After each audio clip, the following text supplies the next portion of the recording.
लातूर शहर जिल्हा काँग्रेसनं महापालिका आयुक्तांना नागरिकांच्या नळाला आलेल्या पिवळ्या पाण्याची बाटली भेट दिली आहे। महापालिकेने दूषित पाणी पुरवठा केलेल्या महिन्याची पाणीपट्टी आकारू नये अशी मागणीही करण्यात आली आहे। लातूर शहर महानगरपालिकेच्या वतीनं मागील काही महिन्यांपासून शहरातील नागरिकांना पिवळ्या आणि दूषित पाण्याचा पुरवठा केला जातोय। लातूर शहर आमदार अमित विलासराव देशमुख यांनी पिवळ्या दूषित पाण्याबाबत मनपा अधिकाऱ्यांच्या बैठका घेऊन सूचना केल्या, तरीही मनपा प्रशासनानं पाणी पुरवठ्यात सुधारणा केली नाही। परंतु पुन्हा लातूर शहरातील काही प्रभागात नागरिकांच्या नळाला पिवळे दूषित पाणी येत आहे। या घटनेचा निषेध म्हणून लातूर शहर जिल्हा काँग्रेस कमिटीचे अध्यक्ष ॲडव्होकेट किरण जाधव यांच्या नेतृत्वात शिष्टमंडळानं लातूर शहर महानगरपालिकेत जाऊन महापालिका आयुक्त देविदास जाधव यांना पिवळ्या पाण्याची बाटली स्मृतिचिन्ह म्हणून भेट दिली।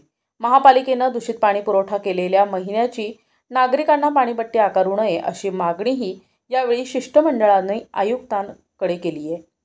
प्रशासकीय बैठका होऊन विविध आंदोलने करूनही लातूर शहर महानगरपालिका प्रशासनाला शुद्ध स्वच्छ पाणी पुरवठा करण्याची जाग येत नाही।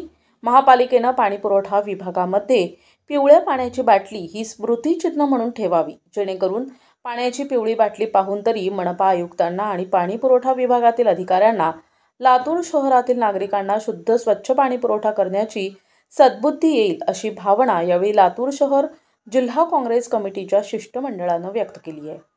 लातूर शहर महानगरपालिकेच्या वतीने मागच्या काही दिवसापासून महिन्यापासून पिवळ्या आणि दूषित पाण्याचा पुरवठा नागरिकांना केला जातो। यावरती आदरणीय अमित विलासराव देशमुख साहेबांनी 2 वेळेस महानगरपालिकेच्या अधिकाऱ्यांच्या बैठका घेतल्या, त्यांना सूचना केल्या, परंतु तरीही सुद्धा पुन्हा आणखीन पाणी काल पिवळं काही भागामध्ये आलंय।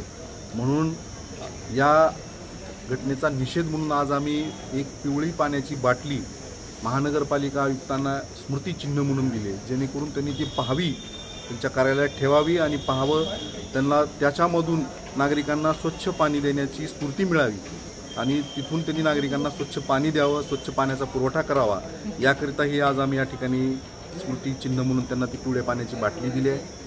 तसंच आमची एक मागणी आहे की महानगरपालिका प्रशासनाला हे मान्य आहे की मागच्या काही महिन्यापासून दूषित पाण्याचा पुरवठा नागरिकांना होतोय। खरं म्हणजे हा दूषित पाणी पुरवठा व्हायलाच नाही पाहिजे होता। महानगरपालिका प्रशासनाला माहिती आहे की पाणी दूषित येते, तरीसुद्धा त्यांनी हा पाणी पुरवठा केला आहे, तर त्यांनी तो पुरवठा करायला नाही पाहिजे होता। बरं, आता जो झाला आहे तर त्या महिन्याचं जे पाण्याची पट्टी आहे ती महानगरपालिकेने आकारू नये, ती पाणीपट्टी माफ करावी, अशी एक आम्ही आज या ठिकाणी मागणी केली। प्रतिनिधी हारून मोमीन, NTV न्यूज मराठी, लातूर।